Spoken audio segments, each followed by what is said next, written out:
जाना जाता है। बिहार, जो बिहार लोकतंत्र की जननी है, जिस बिहार में साक्षात मां भगवती लक्ष्मी के रूप में माता जानकी ने जन्म लिया हो, जिस बिहार ने महात्मा बुद्ध को ज्ञान प्रदान किया हो, जो बिहार 24वें तीर्थंकर भगवान महावीर की पावन जन्मभूमि हो, जिस बिहार ने मैथिली के सुप्रसिद्ध साहित्यकार विद्यापति को जन्म दिया हो, जिस बिहार में जननायक कर्पूरी ठाकुर का जन्म हुआ हो, जिस बिहार ने लोकनायक जयप्रकाश जी को जन्म दिया हो, जिस बिहार ने भारत के पहले राष्ट्रपति डॉक्टर राजेंद्र प्रसाद को जन्म दिया हो, ऐसी पावन धरा को कौन भारतीय होगा जो नमन न करता हो। मैंने बिहार के नौजवानों की बुद्धि को, उनकी मेधा को, उनकी प्रतिभा को नजदीक से देखा है। देश और दुनिया के अंदर जहां कहीं भी बिहार का नागरिक गया है, उसने अपनी मेधा से, अपनी प्रतिभा से उस क्षेत्र को समृद्ध बनाने में अपनी पूरी की पूरी ऊर्जा लगा दी। लेकिन बहनों और भाइयों, बिहार आज से 20 वर्ष पहले अपनी पहचान के लिए मोहताज हो गया था। बिहार को उसकी पहचान के लिए मोहताज कराने वाले लोग कौन थे? ये वही लोग थे, ये वही लोग थे जो आज बड़े बड़े दावे कर रहे हैं, बड़ी बड़ी घोषणाएं कर रहे हैं। इन लोगों ने नौजवानों के अधिकारों पर, नौजवानों के रोजगार पर डकैती डाली थी।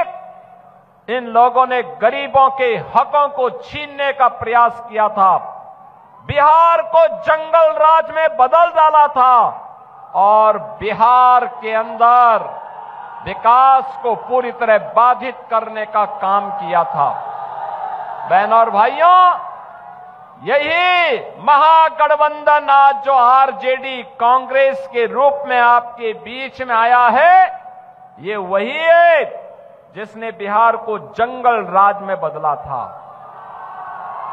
बिहार के लोगों ने 20 वर्ष पहले एनडीए के नीतीश बाबू को चुनाव जिता करके भेजा। सुशासन का जो दौर बिहार के अंदर प्रारंभ हुआ, अब बहनों और भाइयों, सुशासन पे एक मजबूत इमारत बनाने के लिए इस बार एनडीए फिर से आपके पास आया है। आज बिहार के अंदर क्या नहीं है? कनेक्टिविटी है, सड़क की, रेलवे की, एयर कनेक्टिविटी है और एयर कनेक्टिविटी के साथ ही बहनों और भाइयों, इनलैंड वाटरवे यानी जल मार्ग की भी सुविधा बिहार के अंदर प्रारंभ हो गई है। बहनों और भाइयों, बिहार के अन्नदाता किसानों के द्वारा जो भी उत्पादन होगा वह भारत के मार्केट के साथ साथ दुनिया के बाजार में जाए, हमारा अन्नदाता किसान अधिक मुनाफा कमाए, इसके लिए कार्गो, ड्राई पोर्ट, इनकी स्थापना का कार्य बिहार के अंदर तेजी के साथ प्रारंभ हुआ है। एक कांग्रेस और आरजेडी की सरकारें जब बिहार में थी, तब सड़क नहीं थी, बिजली नहीं थी, गरीब के पास मकान नहीं था, गरीब के पास शौचालय नहीं था, गरीब के लिए राशन नहीं था, और गरीब को क्या राशन देते, ये तो पशुओं का भी चारा खा गए थे। एक पशुओं का चारा खा गए थे लोग, क्या गरीबों का भला करते। और इसीलिए बहनों और भाइयों, हम कहने के लिए आए हैं, आज तो मोदी जी के मार्गदर्शन में, नीतीश कुमार जी के नेतृत्व में एनडीए की जो सरकार कार्य कर रही है, इसमें विरासत का भी सम्मान है और विकास के कार्य भी है। गरीबों के कल्याण के लिए भी अनेक योजनाएं हैं। आप मुझे बताओ, अगर उत्तर प्रदेश में डबल इंजन की भाजपा की सरकार नहीं होती तो क्या अयोध्या में राम मंदिर का निर्माण हो गया होता? क्या राम मंदिर के निर्माण से खुश है ना? लेकिन ये कांग्रेस के लोग और ये आरजेडी के लोग, ये रामद्रोही हैं। इन लोगों ने अयोध्या में राम मंदिर के निर्माण को रोकने का पाप किया था। इन्होंने कार्य किया था कि राम मंदिर निर्माण के लिए जो रथ यात्रा निकली थी, आरजेडी ने रोका था। कांग्रेस ने सुप्रीम कोर्ट में कहा था राम हुए ही नहीं, लेकिन हम तब भी कहते थे कि रामलला हम आएंगे, मंदिर वहीं बनाएंगे, लाठी डंडा खाएंगे, लेकिन मंदिर वहीं। और राम मंदिर बन गया ना। अयोध्या में राम मंदिर तो सीतामढ़ी में मां जानकी का मंदिर, ये एनडीए ही बना सकता है। ये एनडीए ही बना सकता है, मोदी जी के नेतृत्व में ही हो सकता है।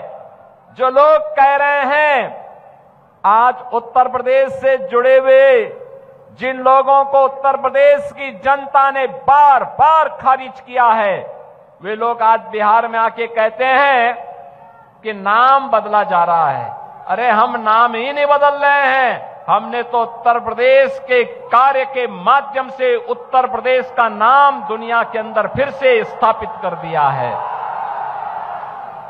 आज अयोध्या में राम मंदिर बन रहा है, काशी में काशी विश्वनाथ धाम का निर्माण हो गया है, प्रयागराज में भव्य और दिव्य महाकुंभ का आयोजन भी होता है। और अब तो उत्तर प्रदेश में माफिया को रौंद करके बुलडोजर जब चलता है और माफिया के द्वारा अर्जित संपत्ति को जब हम लोग गरीबों में बांटने का काम करते हैं, तो उसकी चिढ़ इनके पार्टनर समाजवादी पार्टी की लोग बिहार के अंदर भाषण के माध्यम से, बयानों के माध्यम से निकालने का काम कर रहे हैं। लेकिन उत्तर प्रदेश का बुलडोजर थमने वाला नहीं है, वह डरने वाला भी नहीं है। अब तो बिहार भी माफिया के खिलाफ यही कार्रवाई करेगा। हमें बिहार की धरती को ज्ञान की धरती के रूप में पुनर्स्थापित करने की दिशा में किए जाने वाले कार्यों को आगे बढ़ाना है। बिहार के विकास को भारत के विकास के साथ जोड़ करके आगे बढ़ाना है। बिहार के नौजवानों के लिए बिहार के अंदर ही नौकरी और रोजगार की सुविधा उपलब्ध करवानी है। बिहार की माताओं बहनों की सुरक्षा को सुनिश्चित करते हुए उनके स्वावलंबन के कार्यक्रम को आगे बढ़ाना है। और अभी 20 वर्ष में बिहार के अंदर साक्षरता की दर को 33% से बढ़ाकर के आज 75% तक पहुंचाने में सफलता प्राप्त हुई। बहनों और भाइयों, आज आप देख रहे होंगे एनडीए की सरकार थी, पैसा था तो 1,41,00,000 माताओं और बहनों के खातों में 10,000 रुपए के अनुसार धनराशि भी चली गई है। और ये तो शुरुआत है, शुरुआत। अभी तो इससे भी बड़ा कार्य होना है। मोदी जी के नेतृत्व में आज विकास भी है। आज बिहार में मेडिकल कॉलेजेस बन रहे हैं। IIM, IIT, AIIMS, NIT, medical colleges, hospitals की संख्या 20 वर्ष पहले केवल 2 हॉस्पिटल बिहार में थे।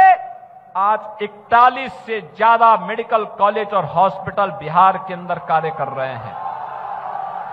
बहनों और भाइयों, विकास करने की इच्छा शक्ति होनी चाहिए। आरजेडी, कांग्रेस का विकास का कोई मॉडल नहीं, ये विकास इनके एजेंडे का हिस्सा भी नहीं। आज मोदी जी अन्नदाता किसान को प्रधानमंत्री किसान सम्मान निधि का लाभ दे रहे हैं। मखाना बोर्ड बना करके अन्नदाता किसानों को और व्यापारियों को सम्मान देने का काम हो रहा है।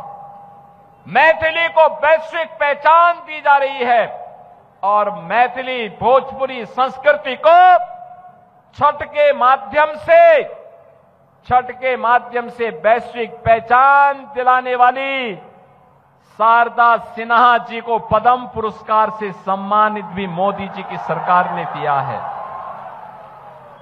ये कांग्रेस के लोग जैसे राम मंदिर के बारे में प्रश्न खड़ा करते थे, भगवान राम के बारे में प्रश्न खड़ा करते थे, ऐसे ही छठ मैया के बारे में भी कांग्रेस के युवराज आज प्रश्न खड़ा कर रहे हैं।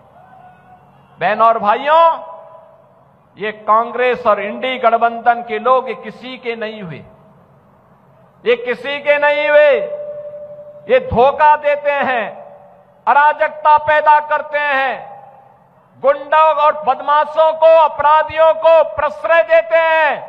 आपने देखा होगा उत्तर प्रदेश का भी एक नेता आकर के यहां पर एक खानदानी माफिया को गले लगा करके कहता है कि यह तो मजबूत आदमी है।